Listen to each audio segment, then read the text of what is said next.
Jack is back. Jack is back. What's up, man? How we doing? Doing good. How about yourself? Man, it is my favorite time of the year. It's the best time of the year. It's nonstop sports, holidays. I'm just like so engulfed with everything going on. So I'm leaning on you a lot here for college football because I'm like I now have turned into a casual, right? Like the last 3 weeks, I'm going to watch all the games and have strong opinions and be excited. And the playoffs, I talked about earlier this week. I'm sure it's on your brain. It makes it more interesting. If nothing else, it certainly makes it more interesting, more controversial. So as we go through the games today, a lot of it, as you handicap these games and talk through it, depends on the relevance of the playoffs. It just is what it is, right? So there is no more relevant game than the Indiana-Ohio State game. That's the big noon game. Ohio State's a gigantic favorite, 10 and a half. The number's 53. I can't pretend to know too much about Indiana here. So help me out. I know they're undefeated. I know they're not supposed to be undefeated. I know it's a soft schedule, but how do they match up specifically with Ohio State? Yeah, I was seeing something. They haven't played, let alone beaten any notable team, like any team with a winning record or any ranked team. I'm not sure exactly what the stat is, but this is their first real test. And like you said, Ohio State is the favorite. I'm not really high on Indiana.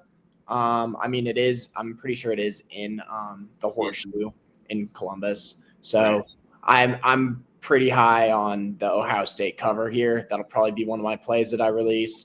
I just think that the Cinderella story has to come to an end. TCU a couple of years ago had a phenomenal Cinderella story. It came to a very unfortunate end in that college football championship game, 65-7.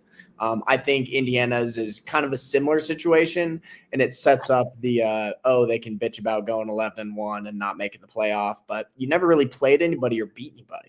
Oh, wait a second. So your take is they lose to Ohio State by 2 touchdowns. It doesn't look good. Or more. But then they beat Purdue next week by 30 points, and you're going to put your 3-loss SEC team in there instead? Potentially. That is a conversation. There's a non-zero chance that if they lose, that they get left out. Especially with how South Carolina has been playing. A 3-loss SEC runner-up is probably going to get in. That's so just you're telling me. So your analysis of the game, and I think that's kind of interesting. So part of the way to like Ohio State is they bury Indiana here, right? And Indiana then falls out, and then it gives Ohio State a little bit of cover if they slip up against Michigan the following week, right? So there's a lot going on. Speaking of which, real quick side note, before I forget, the demise of Brian Kelly continues as the number 1 commit. I mean, is there any other reason? I know you're the recruiting guy. Is there any other reason that the number 1 quarterback decided to leave LSU to go to Michigan?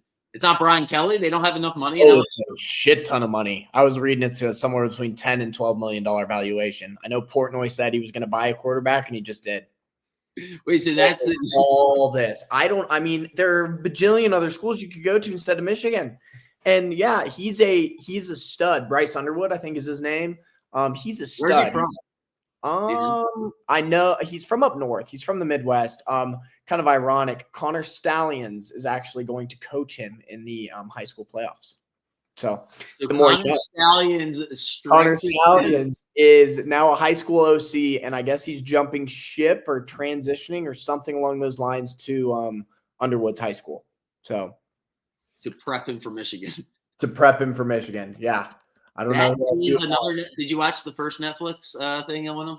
Oh yeah, it was super interesting. I actually just watched that last week. It was very, very intriguing. It honestly makes me like him a little bit more because I can respect living and dying for your school. I have a lot of respect for that, and I also have a lot of respect for him because everybody's doing that. And now it's obsolete because you just have helmet to headset communication. So you have respect for him so much because in a different world, that's how your brain works. Like you'd be sitting there in your computer obsessing over how your Colorado Rockies can find a way to crack the code or something. That's hilarious. Exactly. But now they need to do another one because he's gonna anyway. Okay, got sidetracked. Number 1 quarterback goes to Michigan. Michigan needs that, so that's good for them. Exactly where was I forgot. Let's go to SMU Virginia because the ACC is super intriguing to me. I want to get to Clemson in a second and their pathway because they have the hardest pathway, right? SMU and Miami just have to win. They control their own destiny. So shouldn't I just take SMU today? I mean, they're -10 against Virginia, and Virginia is not good at football. You were dead right about SMU before the season, and then you kind of went away from them. Where are we at now with SMU? Yeah, I'm still high on SMU. I went back on my word because they didn't pick a quarterback for like 3 weeks, and then they did, and they picked right, and here we are again, and that future looks really good. I'm pretty high on them. They have an elite defense, and not a lot of people give them credit for that. They're recruiting well. They're only going to recruit better.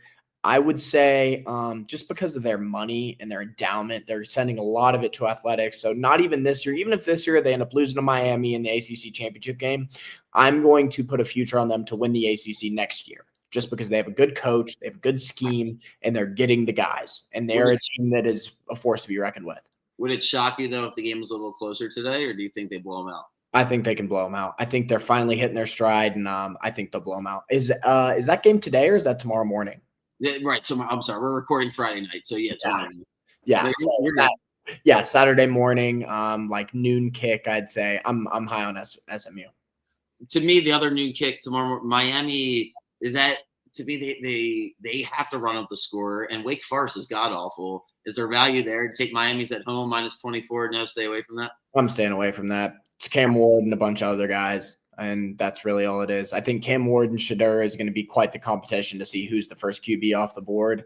Cam Ward just isn't playing for as good of a team right now. The Buffs, another side note with them, Buffs got Julian Lewis. Quarterback, right? Another quarterback, 5-star transfer from or not transfer, but decommitted from USC and is going to CU, which means the Deion show goes on for a little bit longer. So that, or he's doing something nice. That, or he's doing something nice on the way out. We'll find out. Yeah, we'll see. I mean, he's not gonna leave him out to dry. And I'm assuming the CU endowment probably offered them, or booster program offered him a bunch of money. Talked to Deion, said, if we get this guy and we pay him all this money, you're staying. And Deion was like, okay. So I'm assuming unless Florida State or some other big school offers him a blank check, I would be surprised if he leaves until after Lewis is gone. Yeah, you mentioned Florida State, and all I can think about is like what a turn of events. As this playoff now is 12 teams, they play football the right way last year, and it's turned into – this is why you never be a victim in life. Don't be a victim.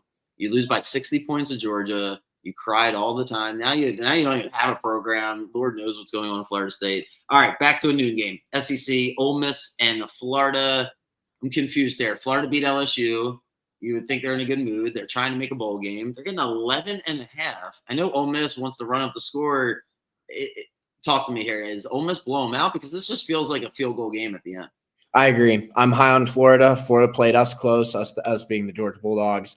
They are trying to make a bowl game. Napier was playing for his job. He's not really anymore. I mean, as long as Lagway – I haven't checked the injury report. As long as Lagway is healthy, I'm taking the Gators. I'm probably going to take the Gators outright. If he doesn't play, and maybe that's why the line, we'll have to check that, obviously before he bet. If he doesn't play, it's a complete stay away. Yes, 100%. The only other guy that they really have is, they have Mertz. I don't think he's playing the rest of the year. And then they have a Yale transfer who is not somebody that I want to bet on in any circumstance. All right. So you brought him up. I wanted to get through some of the noon games. As we move to 3:30, this is my spot to bet against Colorado. I've been waiting for it. You are my barometer. You talked me out of – where did you save me money on the first week or so? I think it was the Colorado State game. I think that's what it was. I wanted to go Colorado State. Didn't you go to that game? Yeah, I was there. Yeah, I out of that one, so I appreciate that. You're gonna have to do the same because this is my bet against Deion system. Road favorite Colorado. That's what I need. A road favorite Colorado, and I get it. And they're only 2.5 points, so they're begging me to take Colorado. They're at Kansas. Help me out. Can I take Kansas? I like Kansas as a team. They have recovered nicely again. I don't like them because they're coming off the high of last week's win.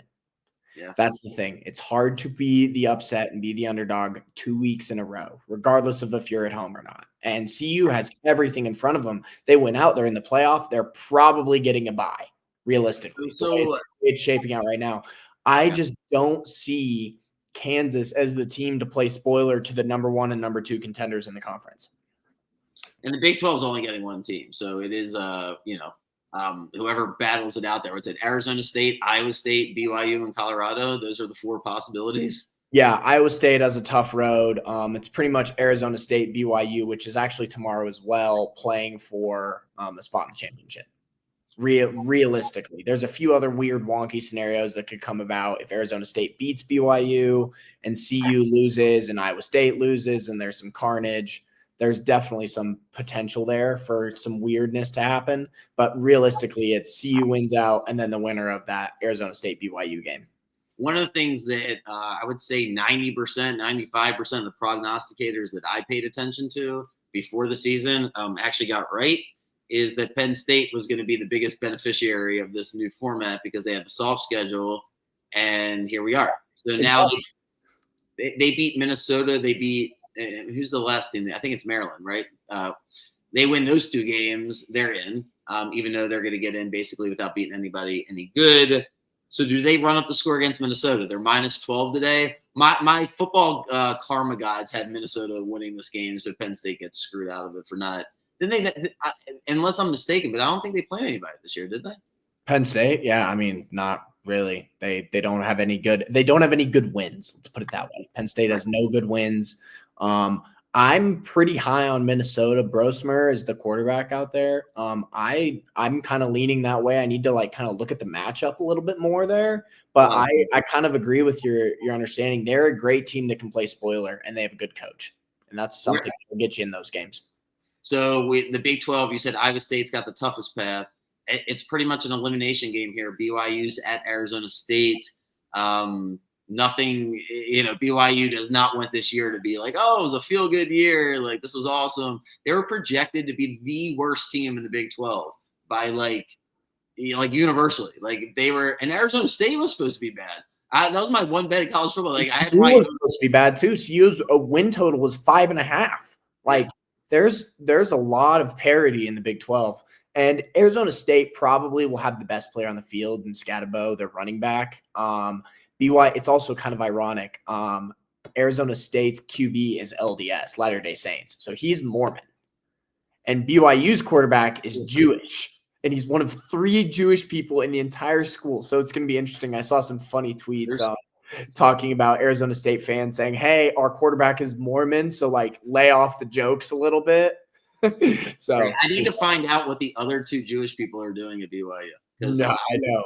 It's pretty funny. I know what the one guy is doing. You know what's so funny about athletic. Whatever. Today's the pod of going on sidetracks, but as you know, when we worked at the Boys and Girls Club, the best thing about being around sports is genuinely once you're playing sports, you don't think about race at all. Can't think of too many things, especially at this point in our society, or it's not thrown right in your face all the time, especially with kids, right? So we're working with, and as long as you just treat everybody the same and just keep it sports, you realize everybody's the same. It's a great microcosm of life. And I'm glad you pointed that out because it is. We should all just be, I don't know why it all played out that way, but yeah, it shouldn't matter, right? As long as once sports are happening, I don't know. I think it's just pretty cool. I had no idea that their quarterback was Mormon. That makes it even funnier. Yeah, so that's going to be a hilarious game. Must-see TV there. The Big 12 is kind of in the spotlight this weekend just because, you have that early Big 10 game, which for myself and Mountain Time and everybody on the West Coast, that's a 9 a.m., 10 a.m. kickoff. You're just getting your morning coffee on the Saturday morning. So, right, there's 2 ways to look at the Big 12, right? If you want to be negative and say they're not good, they're just not fun. Sports, to me, just kind of the fun part is is one of these teams going to win the national championship? Most likely not. But these games are fun. Just living. Awesome to watch. The parity is insane. Anybody can beat anybody on any given week. And I think kind of to transition here, the SEC is kind of finding themselves in that sort of situation too with some of the games coming up this week. Go ahead. Sorry. Go. You have OU. I'm pretty sure OU is at home against Alabama, team that hasn't really played that well so far this year. But I mean, they definitely could play spoiler there. Texas A&M is at Auburn, another team that has the talent. Auburn's currently at like top 4, top 5 recruiting class next year and the year after. They have the skill. Stay there for a second, because to me, I feel like Texas A&M is in danger of looking at the Texas game. Talk to me about Texas A&M. If they lose to Auburn, as long as they beat Texas, do they still get in, or do they have to win both of these games, you think? That gets really complicated. The SEC again is just a giant logjam of teams with 2 losses. So it's super weird. I mean, there's a bunch of different scenarios that could happen. Realistically, Tennessee needs the most help. Ole Miss needs the second most help. As of right now, it's Texas A&M. I think there's a way for A&M to play their way back in if they lose and get back in, but they're going to need some help. They're going to need Alabama loss realistically. Going to Jordan-Hare, what's it? Night game. There's a reason why they're only a 2.5-point favorite. Yeah, that's as you said. I think you said before the season, that's the toughest place in the SEC, right? Jordan-Hare is up there. Yes, I would put it right up there next to Death Valley and Baton Rouge and Neyland. I think Neyland's probably number 1. I think it's probably pretty significant number 1, and then I'd put Baton Rouge second, and then Jordan-Hare third. Neyland being Tennessee, right? Correct. Yes. So, yeah. But yeah, I mean, at the end of the day, there's a bunch of teams here that could play spoiler. OU could play spoiler. Auburn could play spoiler. That Egg Bowl next week. Mississippi State could play spoiler to Ole Miss. I mean, obviously, a lot of these teams are going to be favored. I'm very surprised that Auburn's spread is only 2.5 or 3 points. That's going to take some research there, because I mean, the gut is like, well, to take A&M. Like, what are we doing here? They're a significantly better team, but you have to incorporate the atmosphere. It's going to be a night game. Auburn loves to play spoiler because they could play spoiler next week against Alabama. A lot of great scenarios, a lot of interesting things. You hit a lot of it right there. One thing you did not hit as you were going on and on and on is the fact that LSU has nothing to play for. They're home against Vanderbilt. I just had to put – I cannot stand him. Once I get upset with a coach, I just can't let it go. His post-game press conference after the Alabama game was unbelievable. He's like, we got the players that we got. I was just like, you have the best players. You just don't know how to use them. That's the top 7 recruiting class every year. And so it baffles me that they're not able to have success. They go in, and I was actually on the right side of this, but I live bet LSU probably midway through the third quarter in that Ole Miss game. They came all the way back and won in overtime, and Nussmeier played his ass off. And then the next couple weeks, they lay an egg. They get their ass handed to them, get fucking run over by Alabama. Yeah, they could only beat Ole Miss because Lane Kiffin is right there on Jackass, number 1 Jackass coach. These guys, number 1 and number 2. They could have called it the Jackass Bowl. Jesus. I mean, I cannot stand the coaches that. Anyway, we skip the biggest game of the night. I think we did. So Ohio State, Indiana is the big game of the day. We got a bunch of other games going on. We talked about a lot of other night games, but somehow Notre Dame Army is an elimination game for Notre Dame, right? Because Notre Dame controls their own path. They get Army, and then they get USC. But they do have to win both, right? If they lose one of these games, they're going to have 2 losses, one of them being Northern Illinois and the other being Army or USC, right? So they blew out Navy. I know I sound like a square by saying, does that mean they're going to blow out Army? I know they're not the same team here, but talk to me about Notre Dame Army. It's a 14-point spread, 7 o'clock at night. That's the game I'm putting on television. I cannot wait to watch that game. Yeah, I will be watching it too. I will be wholeheartedly cheering for Army with everything that I have. I hate Notre Dame almost more than any other program in the country. Really? Yeah, I hate them. It's a bunch of clowns out there and fucking wherever they are. But anyway, not a huge fan of Notre Dame. I don't know if I can actually put money on this game because these military academies, you have no idea what you're getting. I think it was last year, Air Force went on this unbelievable run, won like 6 or 7 in a row. They were ranked. Absolute fraud. And then the first time they play a good team, they get their butts kicked. And so I wouldn't be surprised if Army does that. It would be like the upset of the year behind Vanderbilt beating Alabama if Army was able to pull this off. So I'm really, you're just on a slight personal note and a pod note. Jack, basically started your first real job several months ago. Been super busy.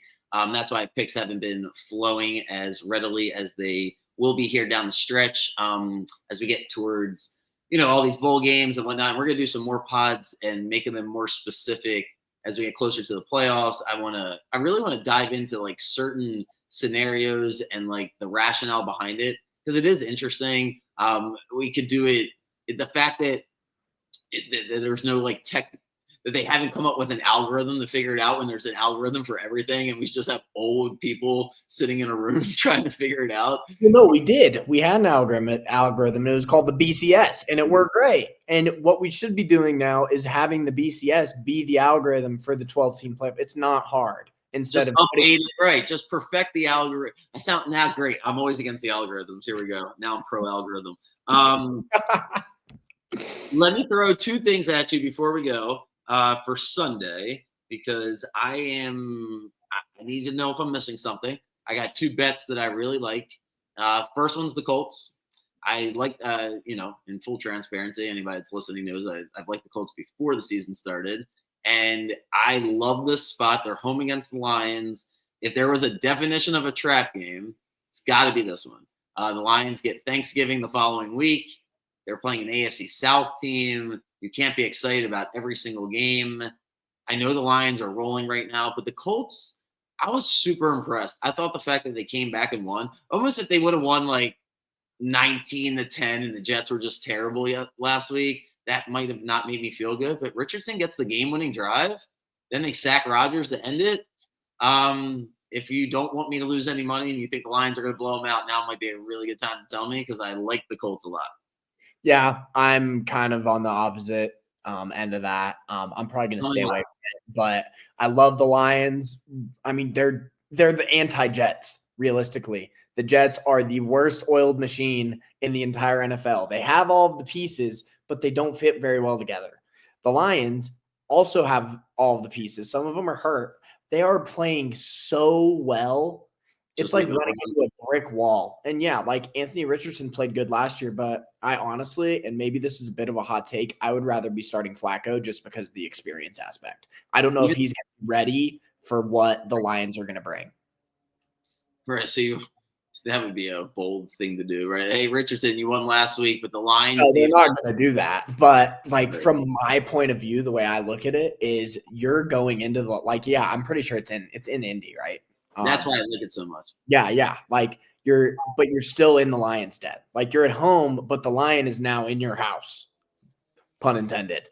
No, I get it. It's still its own team. It's not. But I think I look at it as the situation. If it was any other week, when you score 52 the week before, and then you have Thanksgiving, and then right in the middle, you get a desperate Colts team. So. All right, you didn't talk me out of it. You said you were staying away from it. I have to bother other people in my life and see if someone can talk me out of it because I still like the Colts. Second game I like. I'm assuming this one you're really not gonna be able to talk me out. Why? The Bucks, I got them -25 this week. They're only -6. They're playing the Giants. How in the world? The Bucks are the definition of like the unlucky team this year. Like they've had a lot of tough losses. They played a hell of a schedule. They just got finished playing the Niners and the Chiefs, and now they get to play the Giants. They're coming off a bye. And do I need to remind you who the Giants quarterback is? Tommy DeVito. No, I'm all in on you on this one with you. Yeah, I think they win by 2 or 3 scores. It's a phenomenal spot. I'm surprised the spread isn't more than a touchdown. That's why they can't make it much more because the Bucks they're just not that. Their record's 4-6, or right? So they can't. You can only make it. But they're a good football team. Yeah, they're banged up. Baker is going to will you to a chance to win, and I love them at a touchdown or less. I do too. I like that, and I like the under on the Giants team points. You go on it's gonna feel like a vacation. You just prepared for the Niners offense and Mahomes, and now the Giants. So yeah, feels pretty good. Drew Lock, best job in 2024 goes to Drew Lock. Got paid to be the number 2 quarterback. Then you were going to be forced to play and look horrible. Instead, you still get to be the number 2 quarterback. Got paid, and then you get to say next year, I'm pretty good. I'm ready to go. Who wants to pay me again? Like the fact that he's not going to play, I think he's in a great mood. Am I missing something? That's like the win of the year for him. No, it's the whole Chase Daniel deal. You can make $70 million in your career and you throw 15 passes or whatever. So definitely jealous of Drew Lock. Couple other games looking at the slate. Yeah, go for it. Kind of like the Packers here at home. I think if I checked correctly, the weather's supposed to be a little sour out there in Lambeau. So definitely like that game. And then obviously my donkeys getting the Raiders in Vegas, and the Raiders are a shit show. So probably will be laying the points there. I think I want to say they're 5 or 6 point favorites. He's at 5 or 6. Your Broncos cracked them earlier. Didn't they? You guys beat them earlier, right? Yeah. Do you get the 7 seed? Are you locked in? If I give you you get the 7 or the 6 seed, however you want to call it. Do you think you're locked in, or are you a little still looking over your shoulder here? The Bengals losing helps. I would say if your Colts show up, then I would be looking over my shoulder a little bit. Dolphins, they have a soft schedule. Dolphins do have a soft schedule too. I think they have to catch up a little bit more. I want to say they're a game and a half behind us, whereas the Colts are only 1 game behind us. So we have a pretty soft schedule coming up here as well. That's it. Like I talked about earlier this week, we're down to Broncos, Bengals, Colts, Dolphins. I think you can frankly eliminate Jaguars, Titans, Browns. Certainly eliminate the Raiders. If anything, you keep the Patriots above the rest of those teams the way they played the past 2 weeks. Yeah, but all of those teams are really an afterthought. I think it kind of is a 3-horse race. The Jets, unfortunately, are seeded. I think it's really just the Dolphins, the Colts, and the Broncos kind of for that last spot. We'll see what happens with the Chargers down the stretch. I think they probably falter a little bit. So you got the Broncos destroying the Raiders. Yeah, can't disagree with you on that spot. Like the Bucs, just like you said, and then probably going to take the Packers at home. Yeah, is that a Packers play, or do you think the Niners can lose this game and still get into the playoffs, or is it anti-Niners, more on the Packers? I think it's more pro Packers, and Lambeau's a tough place to play. Realistically, there's like 3 or 4 places that have a significant home field advantage, and they're on that list. Well, I certainly am rooting for the Packers. I'd never root for the 49ers. We got snow in Cleveland. I tweeted out the other day. I was like, "There's literally nothing better than football in the snow. Like, it's just fantastic." So hopefully, we get that type of weather. That's the 4:00 game, and then the Eagles-Rams on Sunday night. That should be a great game as well. So yeah, tons of great football, college basketball. You doing a lot of college basketball? You paying attention to it? Where are you at with it? Yeah, not in the spot to handicap it yet, but have been watching a lot. Yeah. Is UConn going to win again? Do we have any thoughts on that? They're good. They have a lot of guys that didn't get a lot of time last year that are going to have to step up. Caravan is their best player, and he returned. He was the starter, yeah. But they have a lot of guys that were kind of second, third unit guys, and then a couple transfers that they brought in that they just need to mold together. So jury's still out there. Cool. But yeah, we're going to do some more pods together over the holidays and do some more specific topics. Glad to have you back. And hope everybody good luck. We recorded it on Friday. I'm putting it out here this morning. And I'll be here tomorrow. It's always confusing to talk like that. But I'll be here Sunday morning. That I will be here. So everybody have a great day. Enjoy and good luck. See you, Jack. See you.